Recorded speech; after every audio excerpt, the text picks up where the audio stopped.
12 legendary rock bands, gone forever. Not because they ran out of ideas, not because the fans stopped showing up, because of one person. While smoking cess, drinking beer, and ain't trying to hear what I'm kicking in his ear. One death, one exit, one moment where someone was so irreplaceable that when they were gone, the whole thing went with them.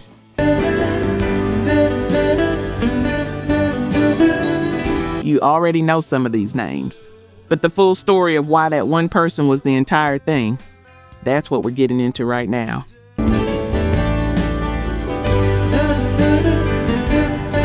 Number 10, Joy Division.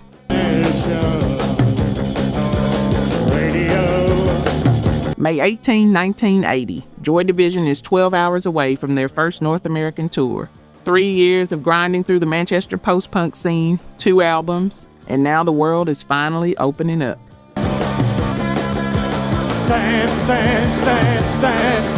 Ian Curtis goes home to Macclesfield that night, and he never makes the flight. Joy Division formed in Manchester in 1976.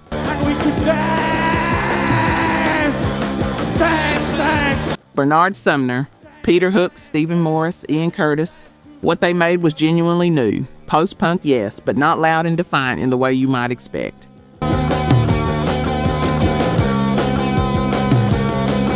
Joy Division was precise, cold, hypnotic. Music that felt like standing at a window at 3 a.m. knowing sleep isn't coming.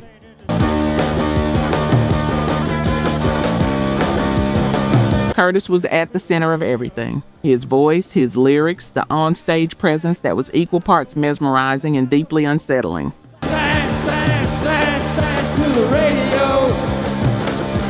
And here's the thing nobody likes to say plainly. What audiences read as artistic performance was sometimes something else entirely.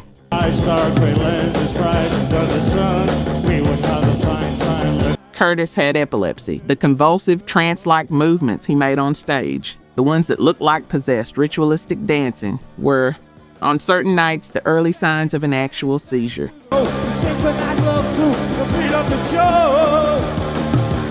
His condition was worsening. His marriage was failing. He was on anti-epileptic medication that was interacting badly with his depression.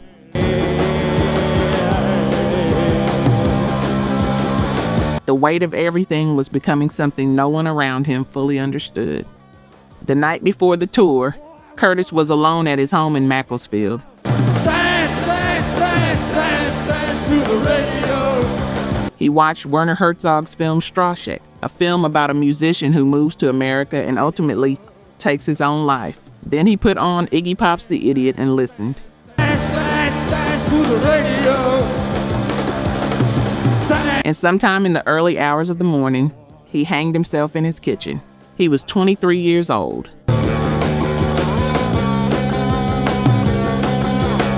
His estranged wife Deborah found him the next morning. Bernard Sumner, Peter Hook, and Stephen Morris flew to London that day.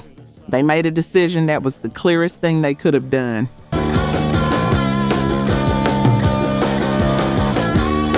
Joy Division was over. Not on hiatus. Over. They brought in Gillian Gilbert, called themselves New Order, and built an entirely different band from the same people. No more Joy Division, ever.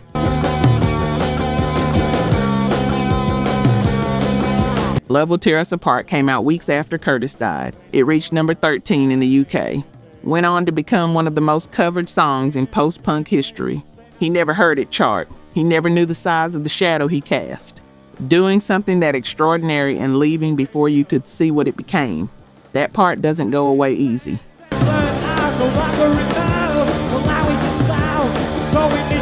Number 9, Soundgarden. May 18, 2017. Soundgarden had just played the Fox Theater in Detroit. Chris Cornell called his wife Vicky around midnight. She thought he sounded off.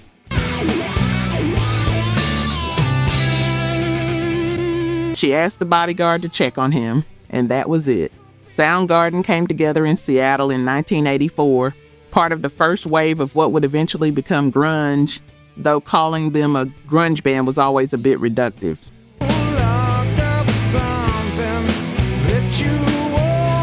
They were heavier than that, more textured, more unpredictable.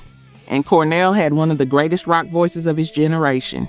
The range, the control, the rawness underneath the technique. Super Unknown in 1994.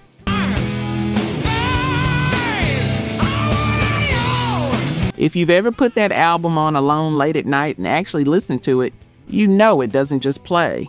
It occupies the room. It does something to the air.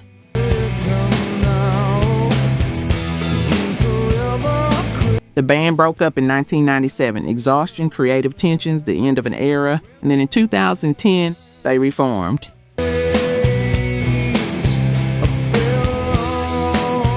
And what made that reunion feel different from most was that it seemed real. Not a cash grab, not nostalgia on a leash.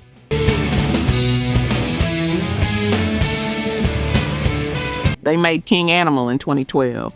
They were writing and touring. The music still had somewhere to go. Then came May 18, 2017. Cornell was found in his hotel room in Detroit after that show. Medical examiners ruled suicide by hanging. He was 52 years old.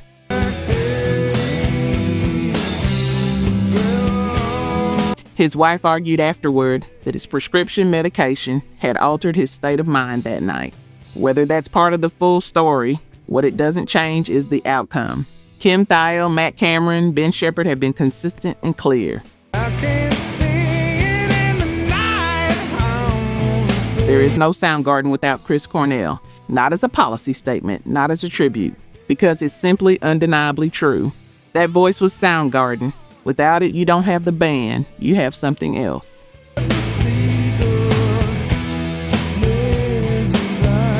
And if you've ever lost an artist whose music genuinely got you through something, not background sound, not a playlist filler, but music that felt like it was written specifically for your interior life, you know what that day in May 2017 did. It put a date on something that had felt permanent.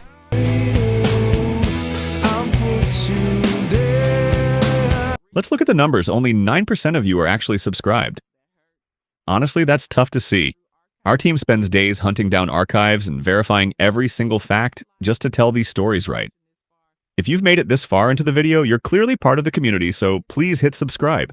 It costs nothing and helps us immensely. Now, for those already subscribed, very few of you have made the jump to our membership, and that's a hard pill to swallow because you're the ones who know our value best. If this channel has moved you or inspired you, consider joining. It's the price of one coffee, but it's the literal fuel for this channel. Let's keep this alive together. Back to the story. Number 8, Cream.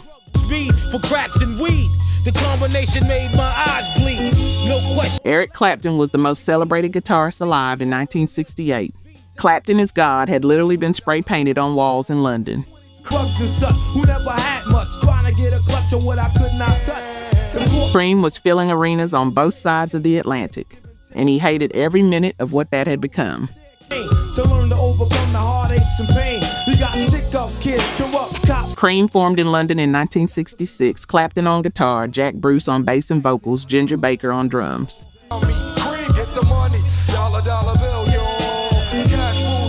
Three of the most gifted musicians in British rock in one room.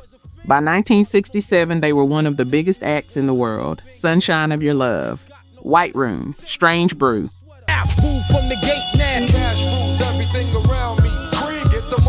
Heavy, bluesy, technically ambitious in a way that genuinely redefined what a rock trio could do. Extended improvisation, full arena volume, virtuosity as the entire point. And then Eric Clapton heard music from Big Pink. Be living proof to kick the truth to the young black youth. The band's debut album, 1968. And something in him completely opened up and shifted. Where Cream was theatrical, solo-driven, designed to prove something, the band was warm, rooted, communal. Like 5 people in a room playing music because they loved it, no showing off, no mythology. I will flow off and try to get the dough off, sticking up right boys on board. Clapton later said hearing that album made what Cream was doing feel hollow. That the Clapton is God narrative had pushed the music somewhere he no longer wanted to live. He actually wrote to the band asking if he could join them. They politely said no. Bones in the staircase, though I don't know why I chose to smoke cess. I guess that's so he told Jack Bruce and Ginger Baker he was done. And I want you to sit with what that meant, because Bruce and Baker would have kept going. They were both extraordinary musicians who had given everything to build this band.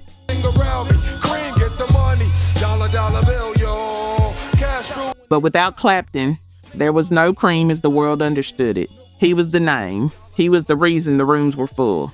And he was choosing his own artistic truth over being the most celebrated guitarist alive.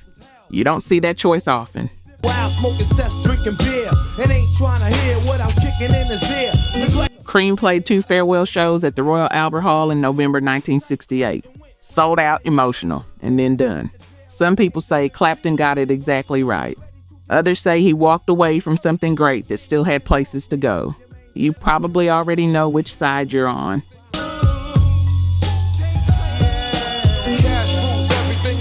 Number 7, Lynyrd Skynyrd.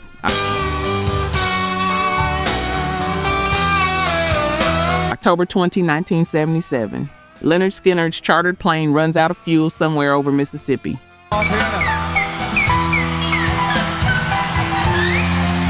It comes down in a wooded swamp near Gillsburg. Ronnie Van Zant, the voice, the soul, the reason Lynyrd Skynyrd existed, doesn't make it out.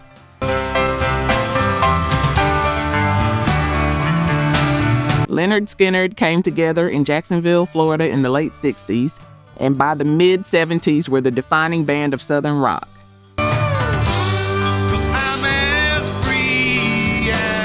Free Bird, Sweet Home Alabama, Tuesday's Gone, Simple Man. Songs that captured something about a specific American experience. Working class, defiant, proud, deeply felt, in a way nobody else was doing, and at the center of all of it was Ronnie Van Zant's voice.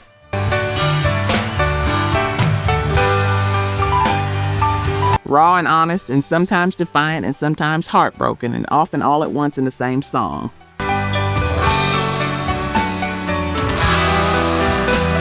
On October 20, 1977, their chartered Convair CV-240 ran out of fuel during a flight from Greenville, South Carolina to Baton Rouge, Louisiana.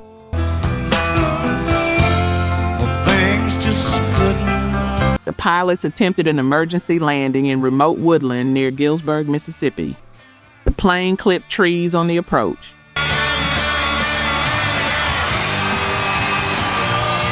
Ronnie Van Zant died in the crash. Guitarist Steve Gaines died. His sister Cassie Gaines, a backup singer, died. Road manager Dean Kilpatrick died. Both pilots died. 6 members of the band survived, including drummer Artemus Pyle, who pulled himself from the wreckage with broken ribs and ran through the woods until he found a farmhouse to call for help.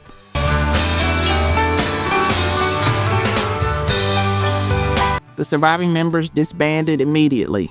And if you've ever been part of something that ends not with a decision, not with a gradual breakdown, but with a sudden violent stop, you understand the difference between grief and devastation.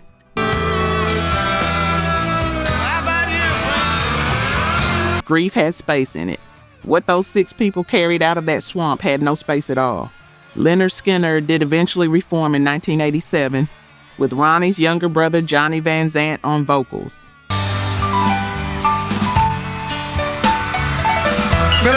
Gary Rossington played with them all the way until his death in 2023. But here's what most fans who were there in 1977 will tell you quietly if you ask them honestly. It's the same name. It's not the same band. And it never could be.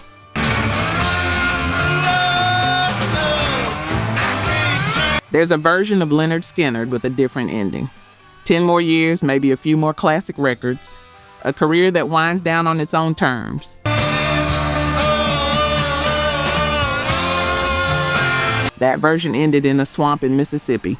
And no reunion show, no matter how good, has ever changed that.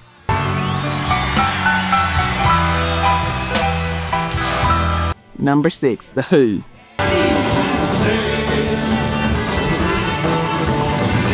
There is one thing Keith Moon was put on this earth to do. Play drums for The Who in the most wildly creative, explosively unpredictable way a human being has ever approached a drum kit.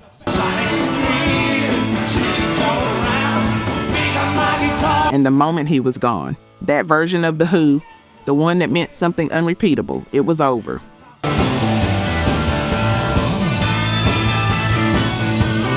The Who formed in London in 1964. Pete Townshend, Roger Daltrey, John Entwistle, Keith Moon.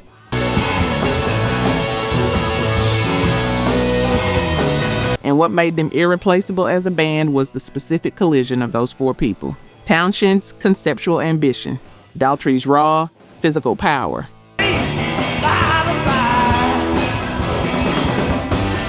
Entwistle's locked-in precision, and Moon was something else entirely. He didn't play drums the way other drummers played drums.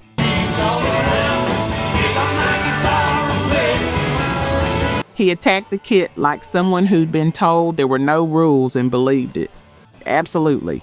Fills didn't happen between the phrases. They happened through everything. Drums as a lead instrument. No template existed before him.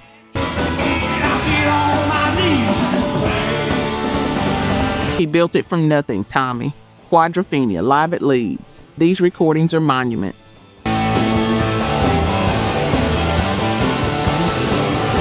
At the center of every performance was a drummer who could hold an arena in his hands one moment and reduce it to complete silence the next.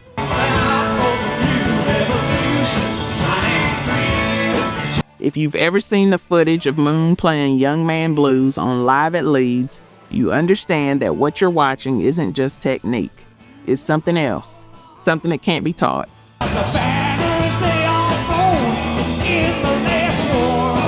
The night before he died, Moon was at Peppermint Park in Covent Garden. Paul McCartney had organized an evening celebrating what would have been Buddy Holly's 42nd birthday.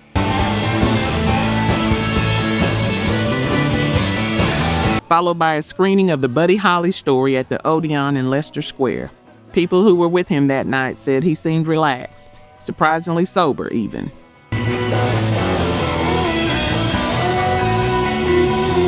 He went home to his Mayfair flat with his girlfriend Annette Walter Lax. Sometime in the night, he took 32 tablets of Heminephrin, a drug prescribed to help him manage his alcohol withdrawal.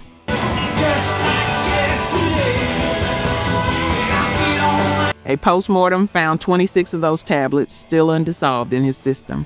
He was 32 years old. Annette found him the following afternoon.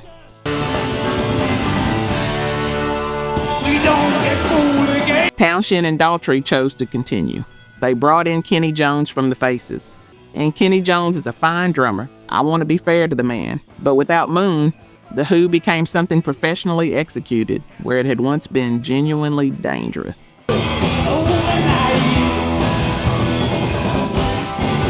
The most unpredictable live band rock has ever produced became a legacy act at the exact moment Moon took those tablets. That specific loss of real, irreplaceable chaos, that's something rock has never fully gotten back.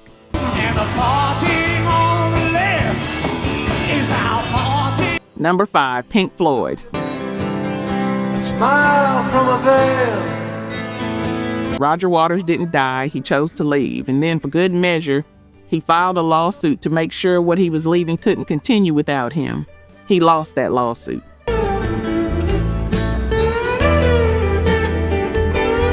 And the band that came after, commercially successful as it undeniably was, never had the thing that made Pink Floyd matter.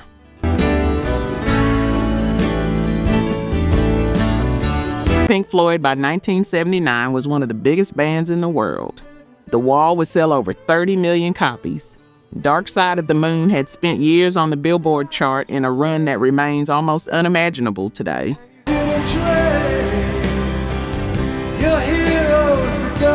They built something unprecedented. Concept albums that worked as complete artistic statements. Live shows that were theatrical events in the truest sense. How I wish. And Roger Waters had written or co-written nearly everything across the band's defining decade. Here's what most people don't fully understand about how Pink Floyd actually functioned.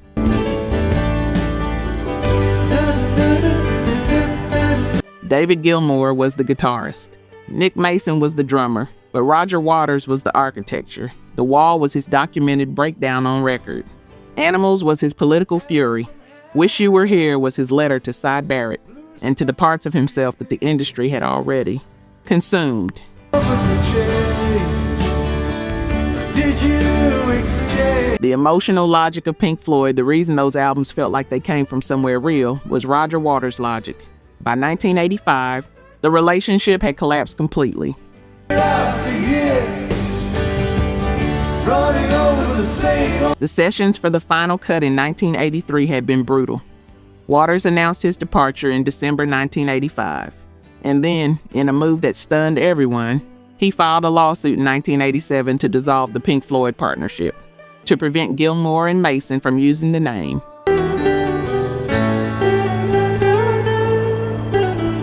He believed, not unreasonably, that there was no Pink Floyd without him. He lost. Gilmour and Mason continued. A momentary lapse of reason in 1987. The Division Bell in 1994. Both sold enormously. Wish you were here. And here's where you might push back, and you'd have a point. The album sold, the tours filled arenas, the music held up. But what was lost was the tension, the specific friction between Waters' darkness and Gilmour's light. Without Waters, you had craft, you had beauty. You didn't have the soul of the thing.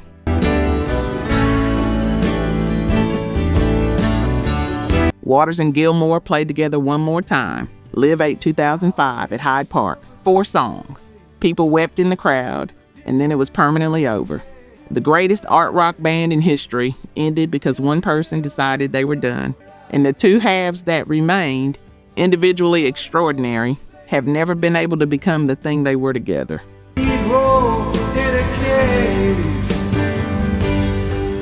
Number 4, The Doors.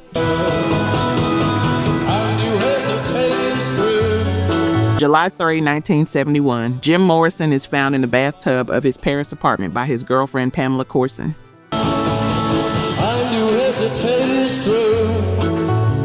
He was 27 years old. No autopsy was ever performed. French law at the time didn't require one under the circumstances.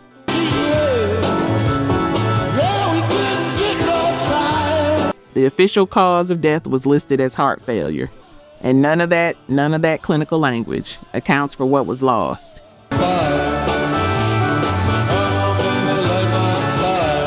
The Doors formed in Los Angeles in 1965. Ray Manzarek, Robbie Krieger, John Densmore, and Jim Morrison.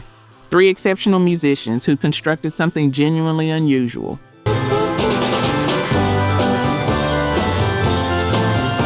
An organ-driven, psychedelic blues sound drawing from jazz, the American avant-garde, and whatever corner of poetry Morrison had been living in that week.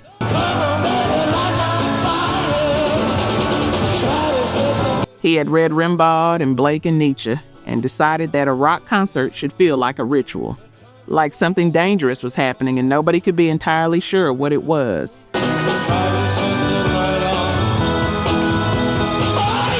Light My Fire, People Are Strange, Riders on the Storm, Break On Through, The End. These songs have a quality that's hard to pin down in plain language. They exist slightly outside normal reality.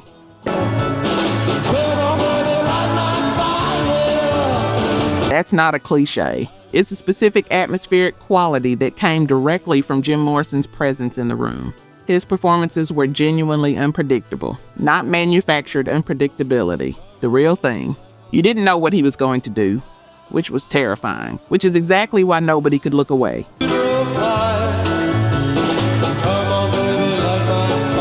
By 1971, Morrison was in Paris trying to step outside the mythology that had consumed him. The fallout from the 1969 Miami concert, where he'd been convicted on indecency charges, had never fully resolved.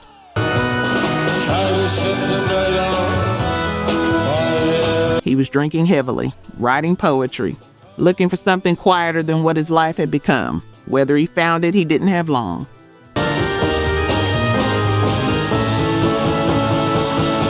July 3, 1971, Pamela found him. He was buried at Père Lachaise Cemetery on July 7th, before most of the world even knew he was gone. Manzarek Krieger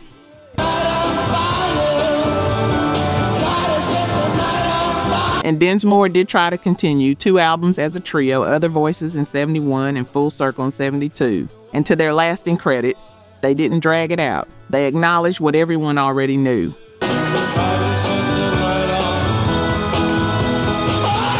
In 1973, they stopped. What I keep coming back to is those three men.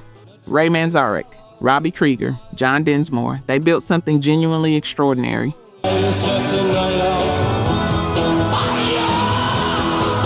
And then one person's death told them they had no way to use it anymore. That isn't mythology. That's just a very human loss.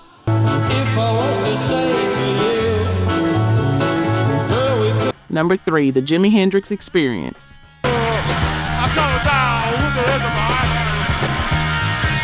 September 18, 1970. Jimi Hendrix is found at the Samarkand Hotel in Notting Hill, London.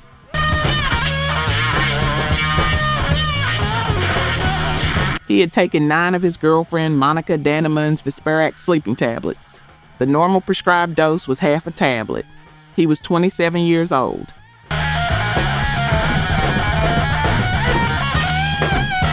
And I want to try to be specific about what ended that morning.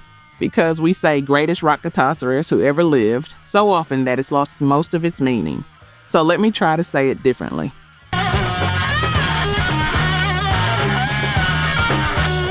Hendrix played guitar in a way nobody before him had approached and nobody since has fully replicated.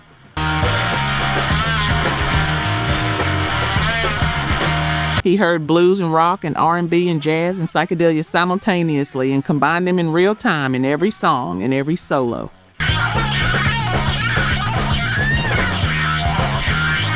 He played with his teeth. He played behind his back. He played a right-handed guitar restrung for his left hand, held upside down.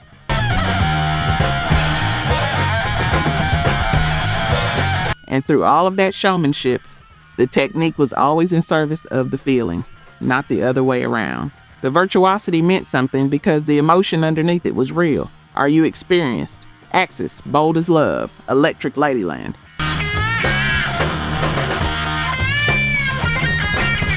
Three studio albums in 3 years, and in that time he redefined what rock guitar was and what it could be. Purple Haze, Little Wing, Voodoo Child, The Wind Cries Mary.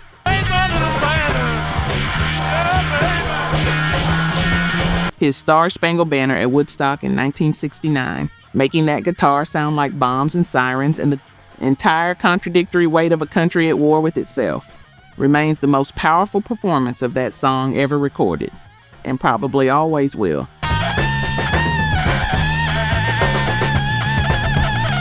By 1970, Hendrix was in motion. The original Experience had gone through changes. Noel Redding had departed, replaced by Billy Cox. He formed a band of gypsies with Cox and Buddy Mile. He was building Electric Lady Studios in New York.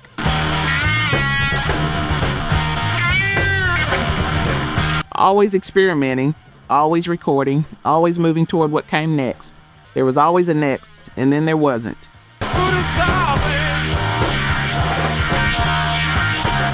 Here's the part that still quietly devastates. Jimi Hendrix was 27 years old when he died. Think about what he created in roughly 4 years of peak output. Then try to imagine what another 20, 30 years might have sounded like.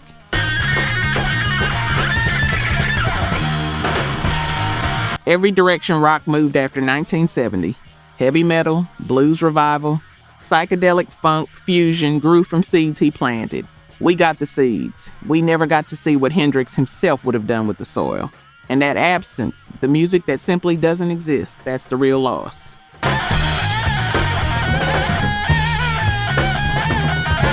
Number 2, Nirvana.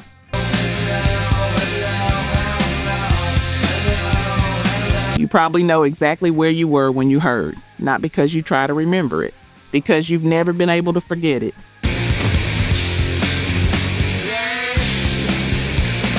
April 8, 1994. Kurt Cobain was found at his Seattle home. He had died 3 days earlier. He was 27 years old.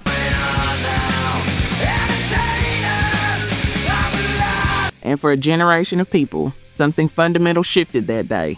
Not just about a band, but about the idea that rock music could be a place you went when nothing else made sense.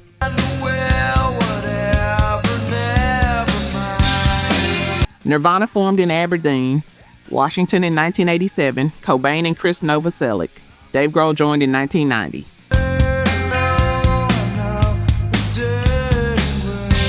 And in September 1991, Nevermind came out and did something almost no album ever does. It genuinely moved the culture overnight.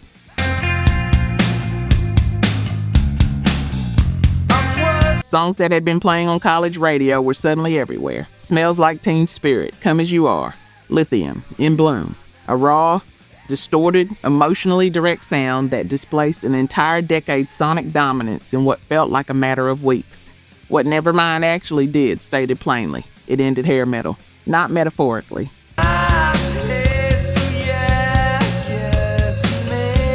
The sound that had run rock radio through most of the 1980s was suddenly over. Because Cobain's music sounded like the truth in a way the other stuff simply didn't. And audiences felt that distinction somewhere below conscious thought.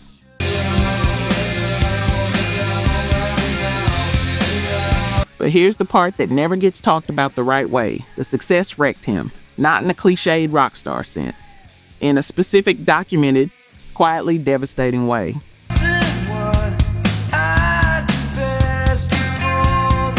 He had written those songs from the most private parts of himself. About alienation, about not fitting anywhere, about the particular loneliness of feeling fundamentally out of place. And now they were stadium anthems.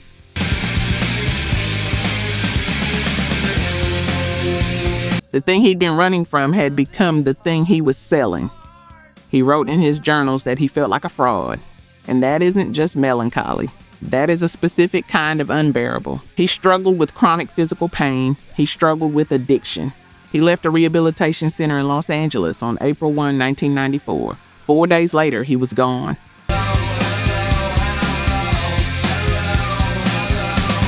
Dave Grohl and Chris Novoselic have never tried to resurrect Nirvana. No replacement vocalist, no reunion. They knew what was true. Grohl has always been clear. Nirvana was Kurt Cobain. Without him, there is no Nirvana. Full stop.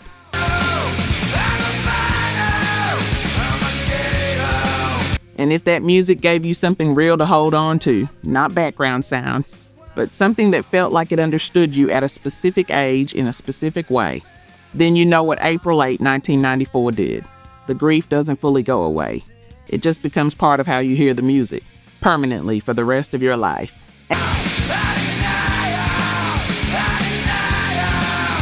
And now number one, the clearest case on this entire list. Because when this person died, 3 of the greatest musicians on the planet looked at the empty space where he'd been and said, that's it, we're done.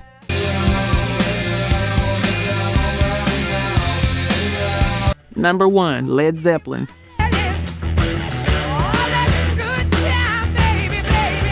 September 25, 1980. John Bonham is found at Jimi Page's house near Windsor, England. The day before, he'd started with 4 quadruple vodkas at breakfast, before rehearsals even began.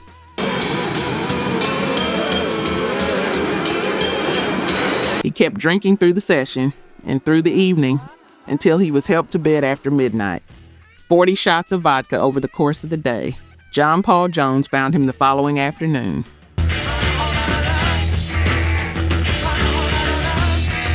John Henry Bonham was 32 years old, Led Zeppelin, you know the music.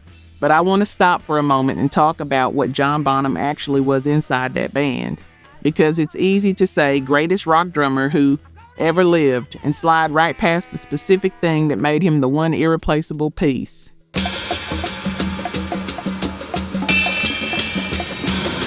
Led Zeppelin was built around heaviness.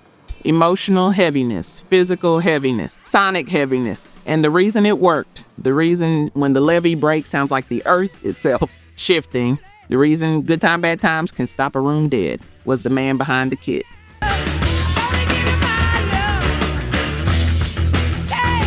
Bonham played with a combination of power and sensitivity that genuinely shouldn't coexist at that level.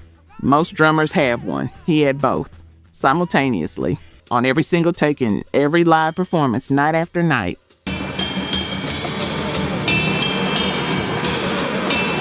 When the Levee Breaks was recorded at Headley Grange, a converted Victorian workhouse in Hampshire, with Bonham's kit placed in the stone entrance hall stairwell, he hit those drums.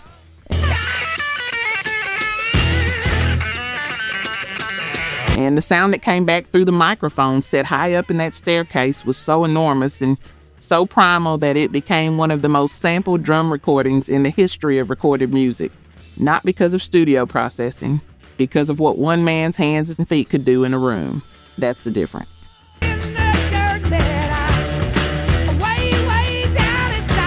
After Bonham died on September 25, 1980, Page, Plant, and Jones made a decision, and what I want you to notice is the clarity of it.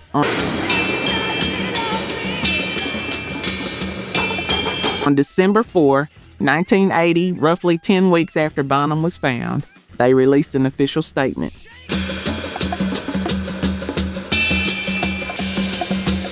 It said they wished it to be known that the loss of their dear friend, together with the deep sense of undivided harmony felt by themselves and their manager, had led them to decide that they could not continue as they were. They could not continue as they were.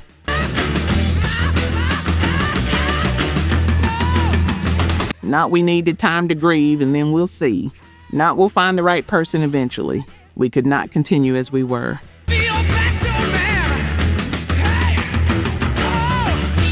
Because without John Bonham, there was no As We Were. Page, Plant, and Jones all understood it immediately. No auditions. No attempts to hold the thing together.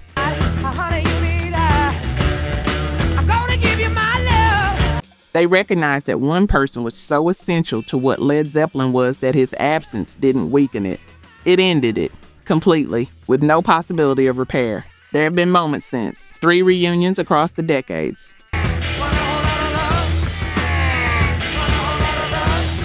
Most notably December 10, 2007 at the O2 Arena in London, the Ahmet Ertegun tribute concert with Jason Bonham, John's son, on drums. By all accounts, it was extraordinary. And then it was done.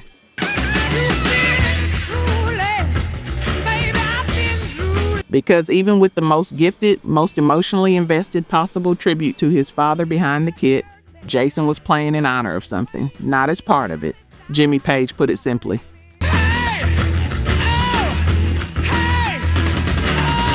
He said Led Zeppelin wasn't a corporate entity. It was an affair of the heart. Each member was essential to the sum of what they were. And if it had been Page who was gone instead of Bonham, he believed the others would have made the same decision.